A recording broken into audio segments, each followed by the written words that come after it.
we actually managed to figure out who the killer was. He was it was one of this forest gnome who seemed newly instituted into the Rock Gnome Society, and his plan was quite simple. Basically, cause disarray, cause distrust amongst the gnomes with this mimic nonsense.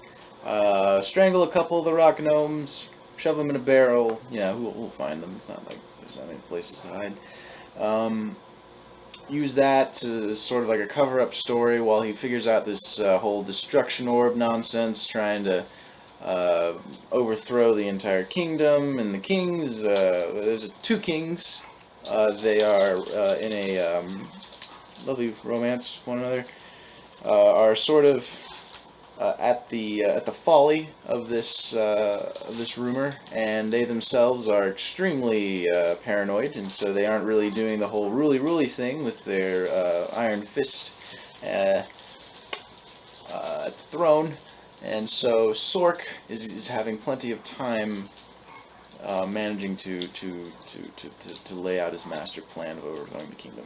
So these two rock gnomes we meet, they're these tinkerers, they're lovely people. They sort of help us out, and we managed to, my buddy Reed actually, Hartman, Reed manages to charm the Sork fella, the forest gnome, into basically confessing everything in front of the other two rock gnomes, and that pretty much ended that dispute quite quickly, which was very convenient because I kind of had a clue that there was something up with the forest gnome to begin with, but I really didn't think it was that in depth. I figured more like there was something up with the kings actually, but they were all rock gnomes, so I guess birds of a feather kind of deal. Anyway, we tied them up, and we tied up the forest gnome. I think he's going to trial, probably going to get fucking executed because he's killed two rock gnomes. Go figure. And we got plenty of XP and plenty of magic items inside of the treasury that they let us kind of run around through for about 30 minutes, which is pretty dope. So yeah, good quest. Kind of a lot of fun. I was a little, I'll admit, it was really intense, kind of poking around the winery. I really expected to fight a mimic, and man, if we had to fight a mimic, I'd have been screwed.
Okay, welcome back to part 2 of session 6 of Dragon of ICESPIRE Peak.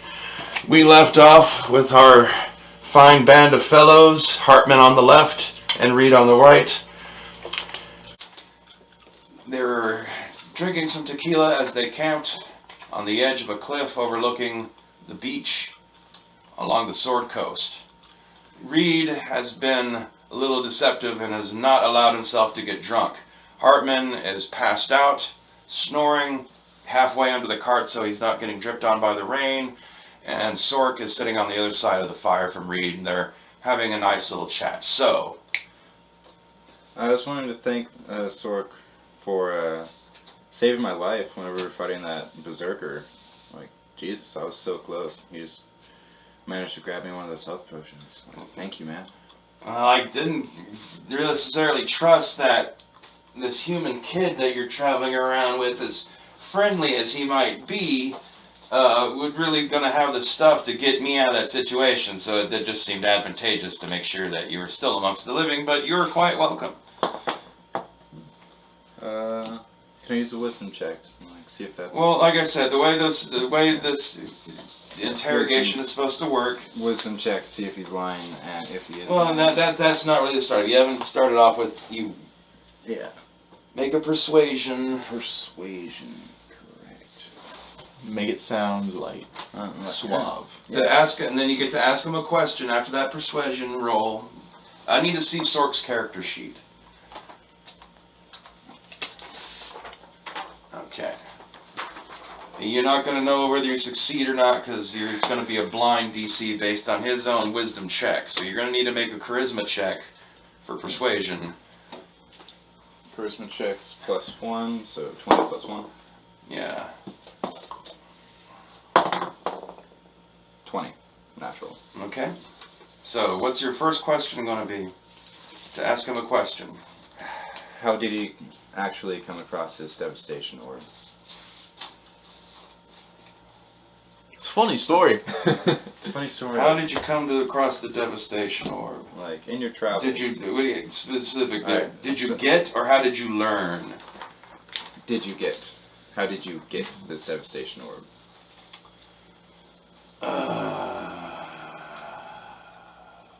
Because he said that he originally made it, but He's drunk as hell, right? He's hammered off tequila. It's the first time anyone in this place has ever tried tequila, so... Yeah, tequila, it's a very foreign drink. You've never heard of it before. I don't even know what it's called. You were just like, Yeah. hey, want to try some of this? No, it was like, Smells okay, like alcohol. I like it. Oh, I even wrote down like a basic stuff from taste testing it from my wisdom check earlier. How did he get the orb? He sent those two guys to go steal it. That was the whole reason why you were investigating Where me, did he right? steal it from? Where did he steal? Okay, well, the first thing's, do you want to make a wisdom check to think that he's lying when he said he sent the guys to go steal the orb? Yes. Okay. It's wisdom. I have a plus. It's insight. You don't have the insight skill, though, I don't Insight. believe. So it would just be a raw wisdom roll. 6. He seems like he's telling the truth. Alright, and how did he come across the knowledge of the Black Earth cult? Roll a persuasion. 5. Okay. How did he hear about the Black Earth?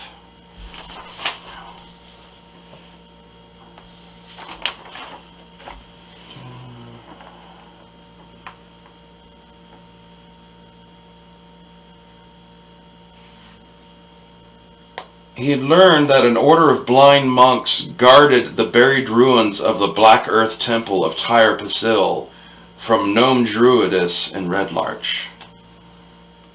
And where was that? A town called Red Larch. Town called Red Larch. Yeah. It's fascinating.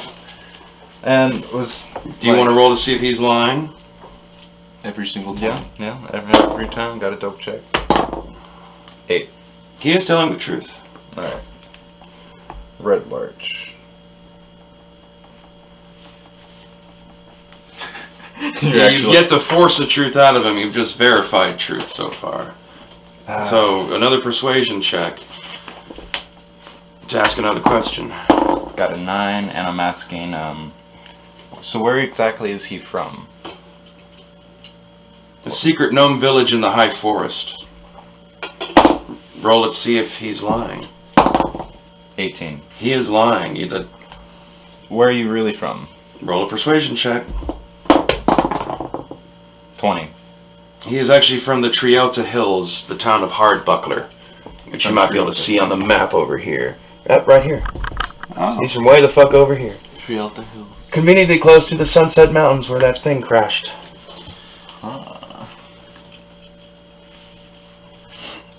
What do we have to pick up at the store? Okay, so you've gotten one truth. Alright. I'm gonna roll another persuasion check. Yes. And, 17. Okay, ask your question.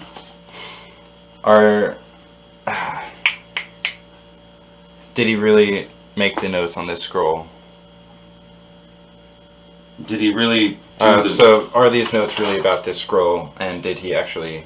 the stuff in the notebook, is it really a translation? Yes, Yes. it is truly a translation. It is truly a translation. Alright. It's legit. You want to roll to see if you think he's lying? I do. 12. He seems to be telling the truth. Alright. And let's see here.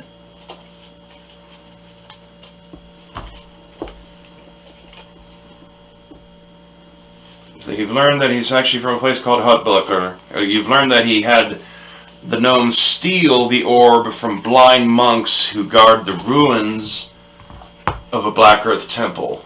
And where are those ruins of the Black Earth Temple? Well, apparently they're near Red Larch. Red Larch. They're underneath this monastery somewhere near Red Larch.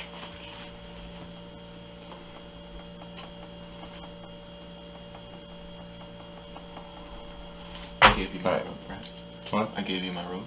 So, you have another question in mind? Yes. And... did he really make the orb? Or did he find it? And Well, if he had them go steal it... Oh, right. Sorry. Brain's dying.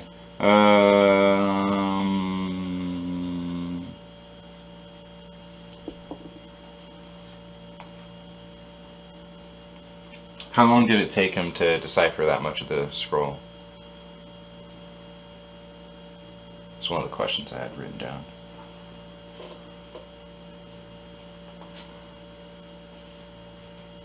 Okay. Roll. 12. It took him a couple months. Check to make sure he's lying. 18. You can't tell. I ask him again. Same question. You can't keep doubling up. You can't double up All right. questions. He's drunk. So you need a different question. Like, if the orb was already built, then he didn't need the scroll to build the orb. So what's in the scroll? What did he need the scroll for? Yes. Okay, roll that question. 8. Plus your wisdom of 4 Yes. is 12. Okay.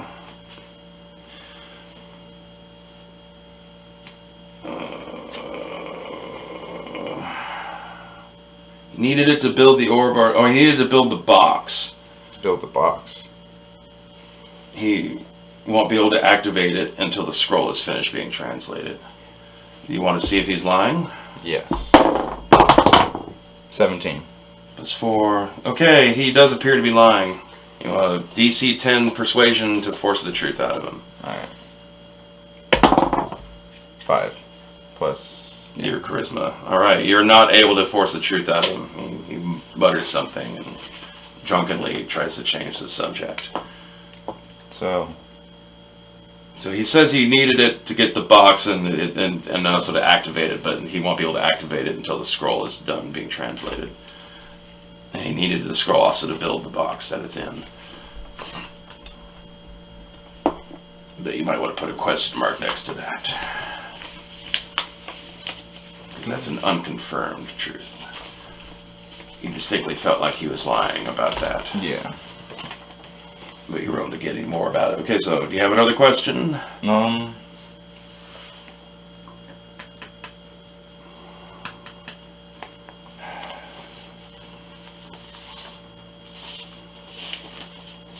Can't think of anything. I think at this point Sork's almost dead unconscious. Hartman's... No, like I said, when I run out of stuff for him to say, I'll tell you he's passed out. He's not passed out yet. Oh, fascinating. Let me look at my list of doodads. What made Sork choose this kind of life? What's his motives? Yeah. Yeah, like what is motives to do something of this nature? Got a 5 again. Okay. He wanted more to life than living in a quiet gnome village, so he struck out westward until he reached a red larch. You want to see if he's lying? Yep. 9. He is lying. Alright. Can I ask him the same thing again? No, you want to get the truth out of him, so beat a DC 10 persuasion to force the truth out. 19. Okay. He was disowned by his family for bad behavior, and he hatched a plan to steal the hoard of the Dragon Queen. Dragon Queen. Fascinating. Does he know the name of the dragons? Where they live? Perhaps? Maybe. You've now forced two truths out of him.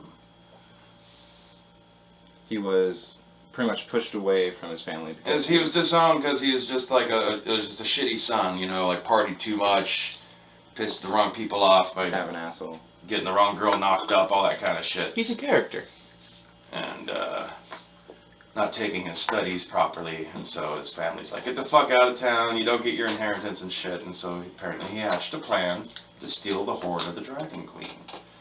Can I ask him more about the Hoard of the Dragon Queen? I'm like, that sounds really cool, dude. Like Like, what how is did that? you do it? How did you get that? 11. Okay.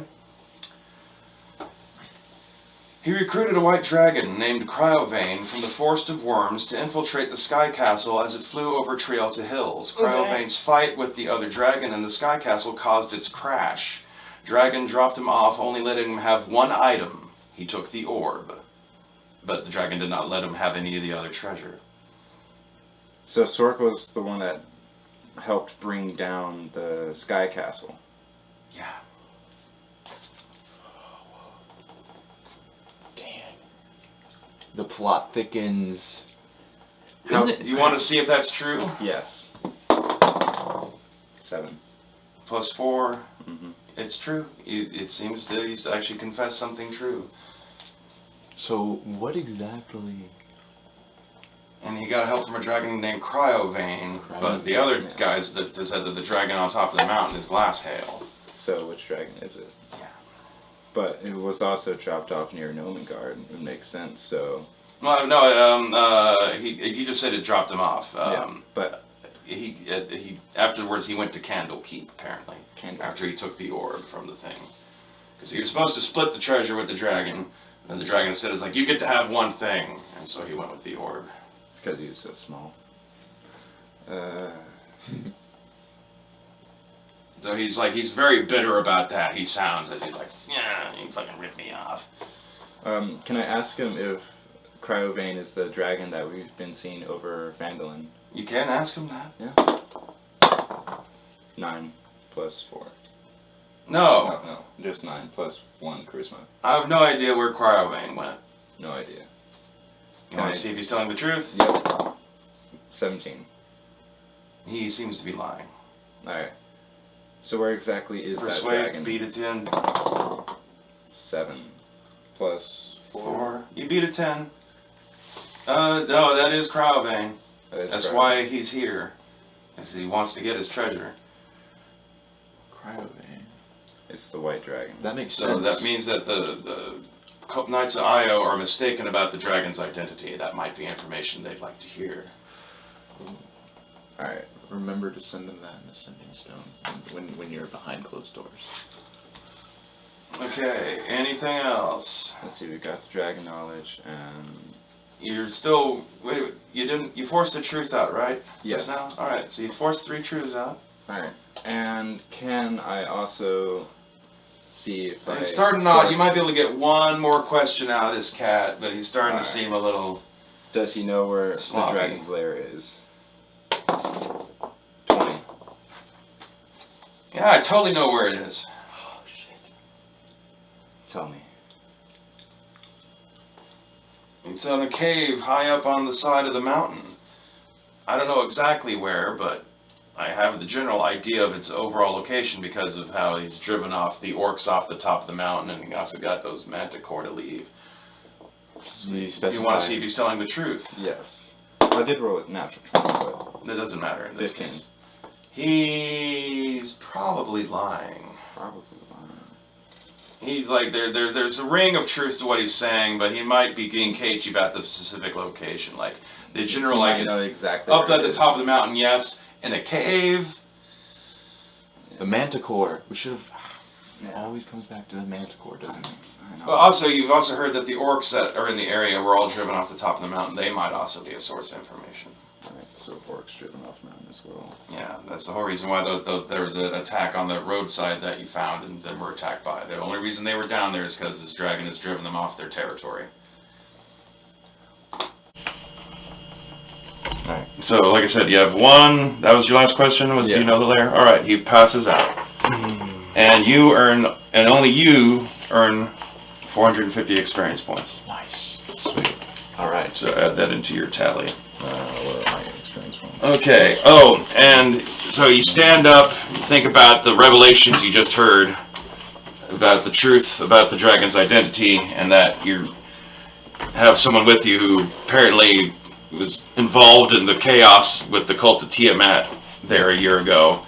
And as you're thinking about this and stroking your chin, out on the very, very dim edge of the horizon on the south, as the rain kind of starts to clear up, you see the barest little flash of a green light pulsing, kind of like almost like it was a heart rhythm. It's a slow. You might have spotted the lighthouse, but it'll take another day to walk there.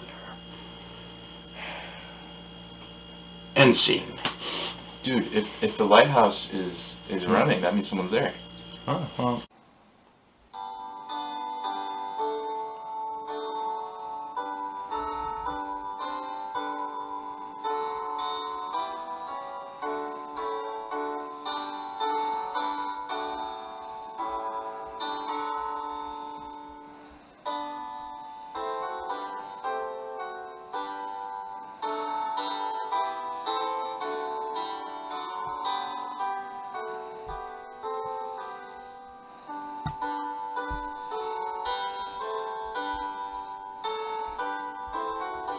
Well, hey everybody, it's your old pal King Wasmlader here.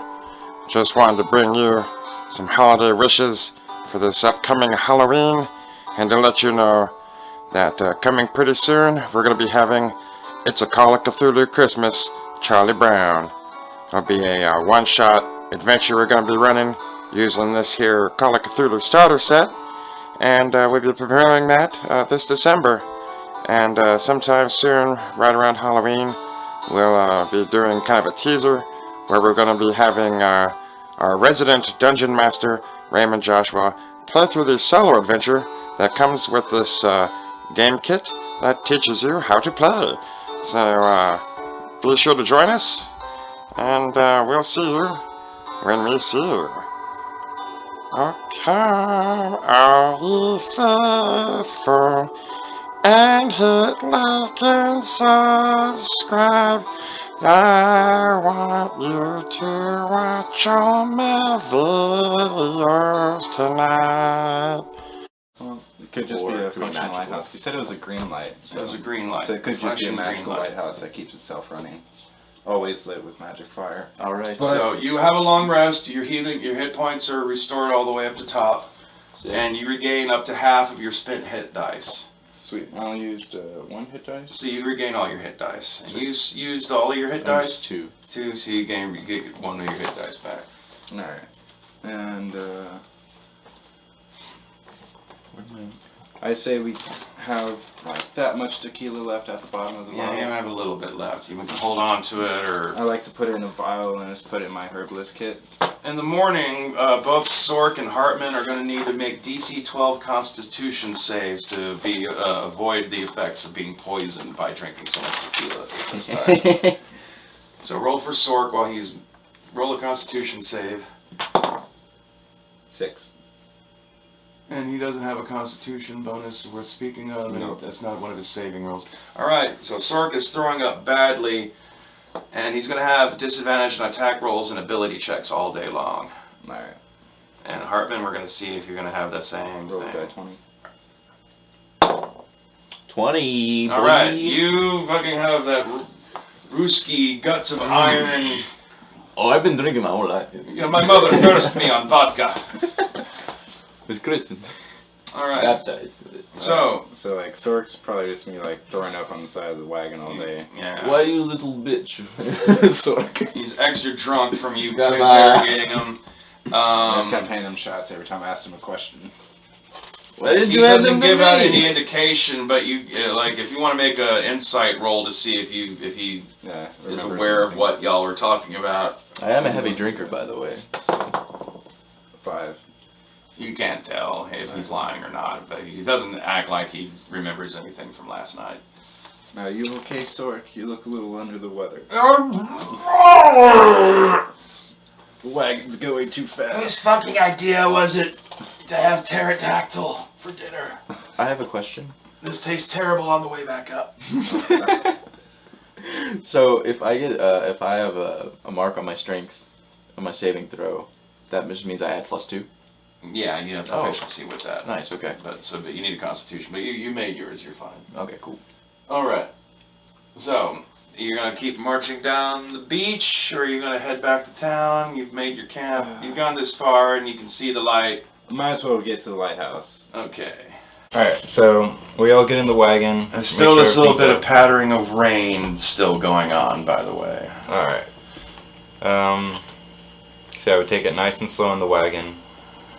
Sork's obviously sitting in the wagon with a bucket or something, just head over her side. Okay. It's vomiting. Well, you make it 10 miles down the beach and have to roll another random encounter. Let's see here. So we were 4 down. So that's 1, 2,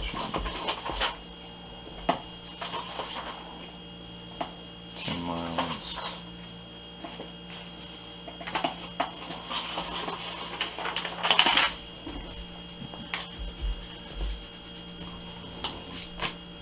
Cool.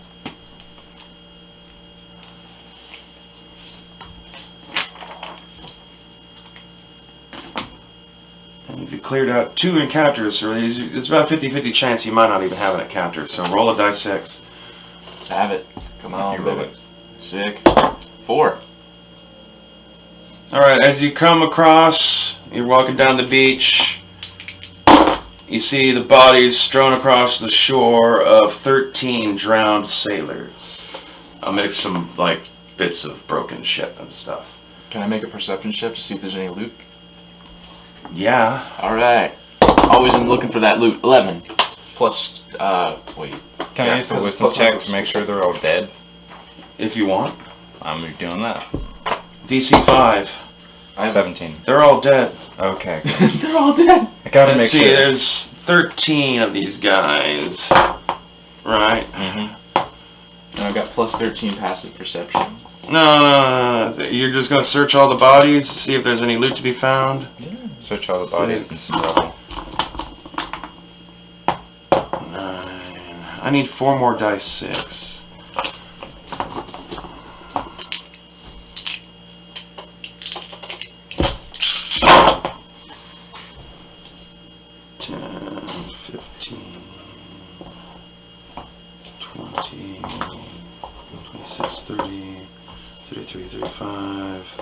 You find 34 gold, all totaled. Alright, And we'll random set that coins. 50, 16, 16. Yeah, I'll just take like 10 gold universe. No, dude, 16, 16. Half and half. Alright, so that makes 36. And yeah, these are yours. That's all like scattered amongst them, like by rummaging their pockets and stuff. Do they have any weapons or anything? No. No? No. So this is some clothes. They might have been dead for a day or 2. They're kind of stinky and sticky. Loaded. Yeah, from being drowned too and all that. The tide will probably drag them back out to sea. They're probably washed up on the morning tide. Anything else to say before we get to the lighthouse?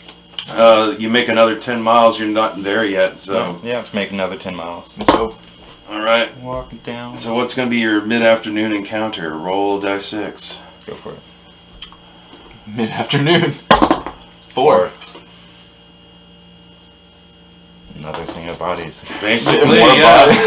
Jeez. This time there's 6 more bodies washed up on the beach. Loot 'em, just like before. Different looking people with Oh. different clothes. Want to make sure that they're all dead again. Wisdom check. In fact, these ones are dressed real similar to that berserker you killed. Making sure they're all dead. 16. They're all dead. Okay. The weapons, loot. Weapons, loot, all that good stuff. Loots. Let's check all these dead people. Alright. Tide's starting to come in, so you're probably going to have to go back up to the top of the cliffs. But as you make your last little 5 miles, you come across, there's like a thing of stairs cut Into the cliff. into the cliff that leads down. Since the tide's up, there's like a pinnacle of rock sticking out of the water, and then beyond that, rising up on this bulwark of stone, you see the lighthouse, and there's the green light flashing from its top. And you said it's currently flooded a little bit? Yeah, because the tide's in, the causeway that leads up to the lighthouse is covered in water. And you do see like the bits and masts of fairly fresh-looking shipwrecks on the other side beyond the lighthouse. Makes you question, if the lighthouse is on and working, why would there be a bunch of shipwrecks? Yeah, well, lighthouse is supposed to stop that, not cause that.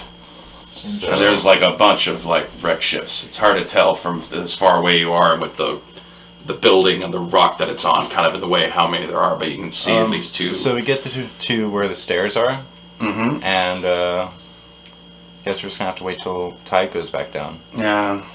So yeah, we sit, rest, you know. So you're gonna make a night excursion? Yeah. Okay.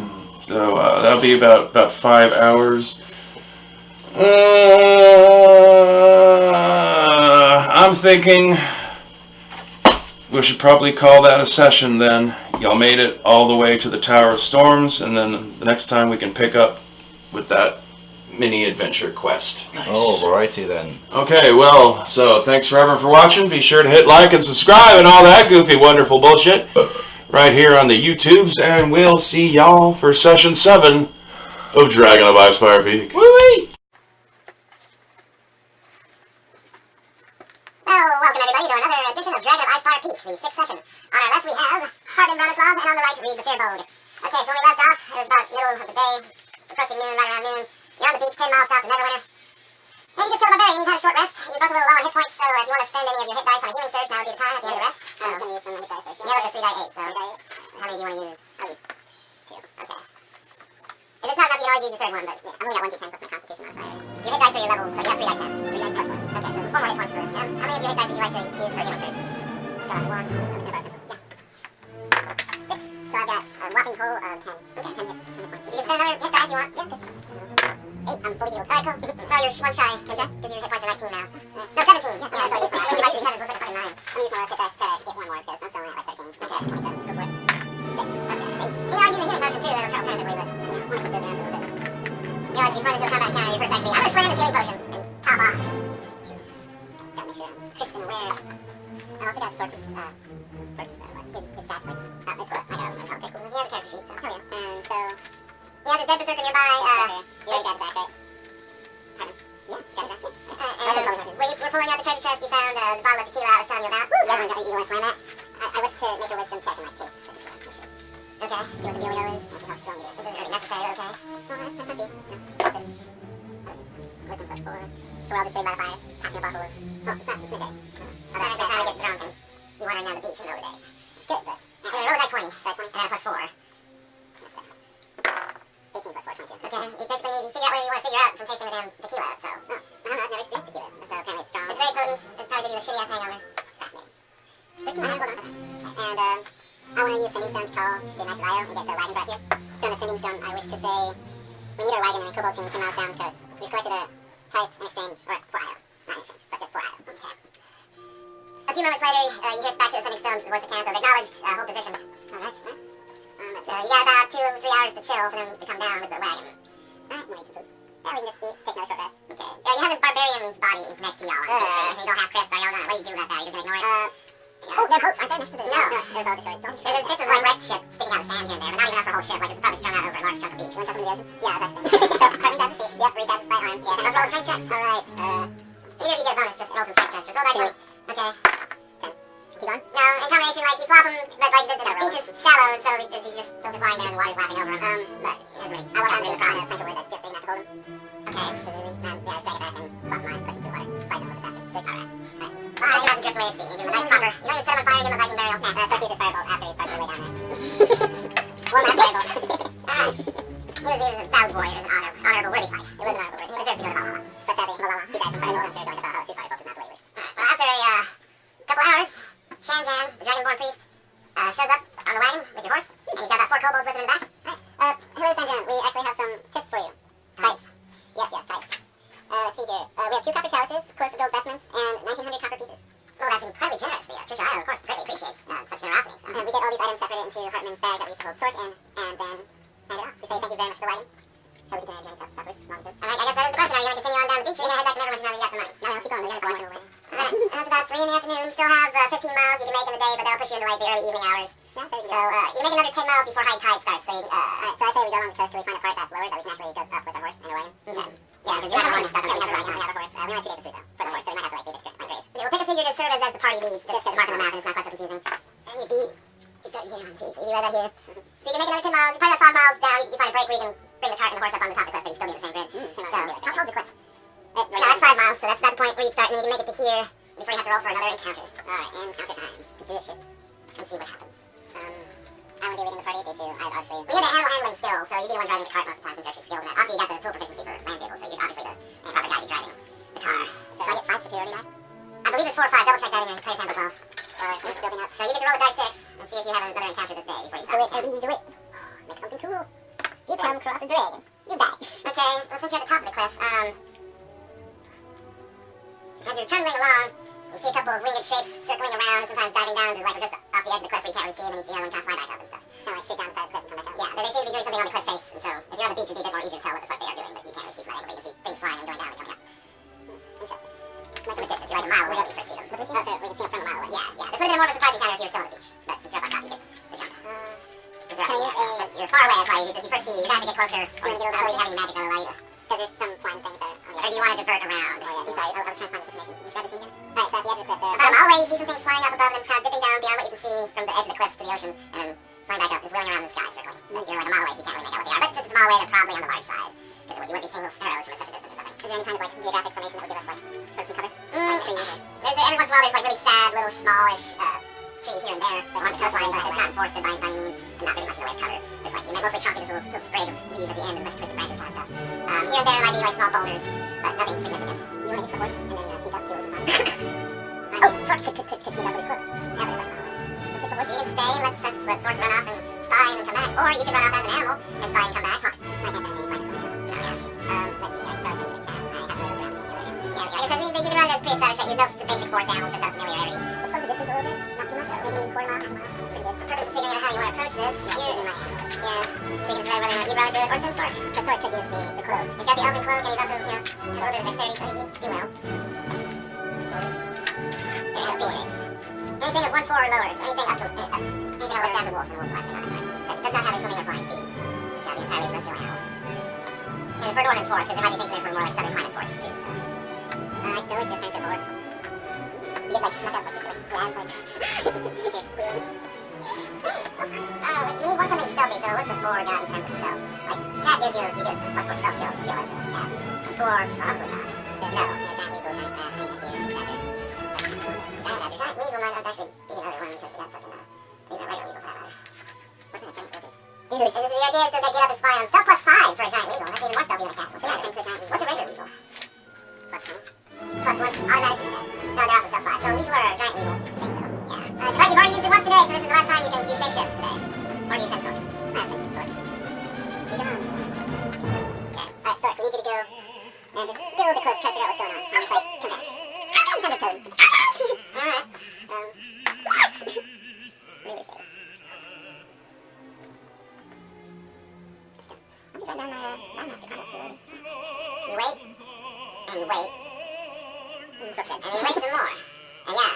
So how long are you willing to wait without Sork coming back before you're like, we need to go find other miles after Sork? Because I'm just rolling one, so I'm gonna wait like maybe 10 minutes. A mile away, it's gonna take you at least 15 to 20 minutes just to walk there in the first place and then come back. You didn't have to get over there. Yeah, so like, I'm saying like a minimum of half hour time just to reasonably wait for him to get close and come back. Wait half hour, maybe 45 minutes, just like giving some extra time. Okay. Should I reduce one of my rations, by the way? And we're right about at dusk by now, so it's gonna be nighttime real soon. The sun's getting closer and closer to the horizon. The tide's coming up, so the beach is no longer even there right now because the tide's starting to come up too. I say we reach the horse, go up and see if he's okay. There's no real place to reach the horse. Maybe the one described little trees or something, but they're not really, it's not gonna obscure it. What's in the gut to them? Everything. Oh man, like we have, I've got my woodcarver's tools, iron pot, shackles, Sork's legal papers, the tequila, engraved bone dice, gold bracelet, killer whale bone statue, and small mirror set, along with shovel and just all the silver and like you need the horse and I'll go with my crossbow. Sounds good. How about you have good dexterity? You go ahead of the horse and I just follow in the wagon. You could alternatively do the shapeshifting thing and like sneak up, tap and wait, hold back, and then you try to go see what the fuck's going on and then come back and click eyes. So I turn into a giant weasel. Did I roll anything for that? No, you have to roll a shapeshift. Cool. Roll a stealth roll with a +5. See how what's the skill? That's skill. I believe it's dexterity. That is 30. So 1 at 5. Yeah, you're not proficient in it, so just roll die 20 and an at 5. 1 at 5, that's a 6. Wow. Alright. Wow. Doing okay. So try not to do it. Alright, but as you're approaching... Man, I'm sure there's something. Okay. I definitely have it. I was using animal form. That might be out here, but I would get something. Alright. I'm just not used to doing this reasonably. Can you move this? No, keep that. It's fine. Don't need to keep service. Oh, level 3 room. Alright, so there we go. Deepens. Alright. Now you're coming in. You're trying to sneak in. But you sneak like shit. And one of the things that swoops in, comes into attack. It's a pterodon. I don't know what that looks like. You know what a pterodon is, right? Like a pterodactyl? Yeah. And that's what those things are that are flying around. I'm not even close to this. No, you're not yet. So you're going to have to deal with this pterodon attacking you, so it's a surprise roll. Because you rolled so shittily, so he's going to get one free attack on you. Your AC is what? Currently? Yeah, 19. Okay, you got that one at least. You got that one. Alright, it swoops overhead, but like your weasel agility, you might leap back to the side, but now you know you got, but you're dealing with cliff-dwelling dino birds. Or you can just tilt back in weasel form. Yeah, tilt back in weasel form, and what? But it's a chicken voice. You can't actually really make human noises, you can just kind of try to get something that sounds like a word out. So I just kind of screech as a one-off. Yeah, weasel screaming all the way back. Alright, weasel runs up, you shapeshift back out of weasel form as you reach the cart. Yep, alright, jump in the cart and like, just turn back to the person. Dude, what did you see? Turn. Oh shit. I didn't see Sork. I don't know, it's one to oh, now you're like looking back in that direction, it seems like the one that attacked you, like they're all riled up, you see them more now being around that area. You have no idea if Sork's dead or alive or what happened. Oh no. Are they in range? I think so. You're gonna have to move closer, combat them. Alright. So we're gonna just say goodbye to Sork. Yep, one here, there's a lot of this situation going through. I say we advance, and we just like trying to very passively move past them. So I think advance, but just say goodbye to Sork. We're trying to advance to advance towards the... Oh, so we're trying to do we see. You can't be able to sneak with the cart and all that kind of stuff, and they're quite active, and there's no way to hide. They're out there. They're aware of your presence. So 5 of them, 6 handful. They're not coming after you, so you got that. We could beat Sork. But he does have some information I still want to try to get from him. And useful. Yeah, and he is kind of useful, because he's a spellcaster. But dude, how many pterodactyls do we see? Like just flying around? Like 5, 6? It's hard to tell because but like no more than a dozen, but definitely more than like 3 or 4. Alright, so somewhere between 5 and a dozen. So there's like a murder of these things. Roll a perception roll with a DC of 15 to get a specific number of what you think the actual count is. Alright, let's do this shit. 18. Alright, there's 8. And I have high perception, so I get a 15, that's all that matters. So, how many are there? There's 8 pterodactyls. 8? Do you want to take them? It's a lot, but they're swooping. I really have. I got my great axe to be a nice test. We could try. Would be a nice test. Alright, do you have any ranged weapons? I down my last health potion real quick. Alright, roll for one dice. It'll say I make the health potion card. 2 die 4 plus. Ooh, wait, I want to let you know.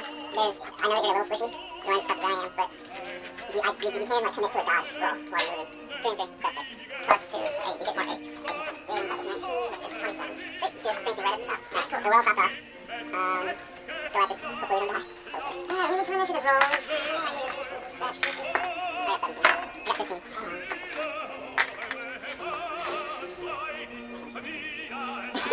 We always run away. Yeah, but no matter what. I don't feel like we're gonna have Sork come back. That's fine, I almost want to use tech magic, see if I can see one of them with like a glowing thing in their stomach. And just be Sorks. But also I don't want them to destroy the bike, because it's not hard. Get to use torches. Torches look at me. We have information to use. Yeah, they do. So these aren't quite that emphasized. They only got 13 hit points. Oh yeah, it makes sense. They're fine creatures. Yeah, these aren't the bigger, what's spotless type pterodactyls. So, not super giant. But they're the size of like condors. I mean, they're big for birds standards, but they're not like gargantuan type dinosaur creatures. Well, good thing I can use Thornbird. Right, anyway, so, their initiatives. Your strength score determines the amount of weight you can bear. The following terms define what you can lift or carrying capacity, push or drag. Your carrying capacity is your strength score multiplied by 15. So I can lift 155 pounds. Okay, what were your initiative rolls? 17, 15. Yeah, okay, I did. 17, 15. Alright, I'm bursting them up into groups of batches of 2 to like swoop in 2 at a time. Alright, so as you get close enough to have an attack, what's the speed? Okay. What's the range on your crossbow? 60. pretty good. 60. Alright, so within 60 feet, you can both strike at each other. So at the 60-foot out range, put yourselves on, all yourselves on the map. Yeah, somewhere, just place somewhere. Yeah, you don't have to store it, obviously. Get both of you off the movie. So it's 5, 10, 15, 20. Well, I'm saying, like, as you get close enough that you can shoot it, a pair of these pterodons swoops in for the attack, and they got a slightly higher initiative, so they'll go first. So, pterodon A of this batch. And we think it's an action, fair initiative.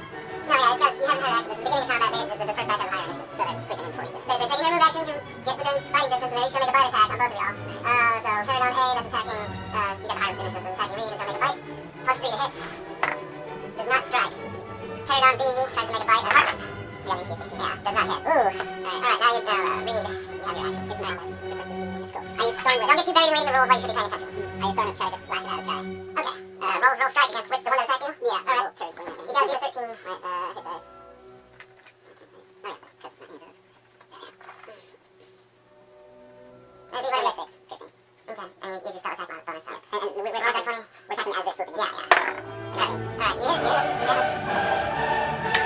2. Alright, that one has to just like 14 now. Yeah, you can. That'd be enough to yank it to the ground, so that'd be going up the ground and fight. Alright, so like do that one, just 2 points damage. Curl it to the ground.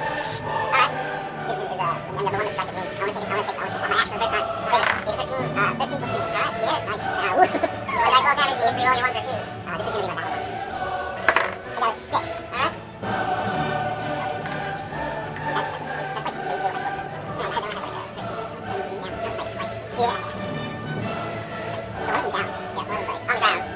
Continue to wheel about in the air, so could I try and take that? The one that's on the ground makes a bite at Reed. Does not hit though. Okay, it's just gained. The one that you just struck makes a double move and flies out of range. Ooh, now he's bleeding a bit. Reed, your turn. I try to use the talking to animals skill. Like just try to get the basic gist like how it feels. They're defensive, they're defending something. You're intruders. You're near something precious to them. You must be stopped. Ooh, use a wisdom check to see which direction I go to see which it's like really anxious about. Or is it most likely just like the face? You're using this as your action if you're making checks, so okay, actually instead I just use, otherwise you're just talking for now. I just use a tangle.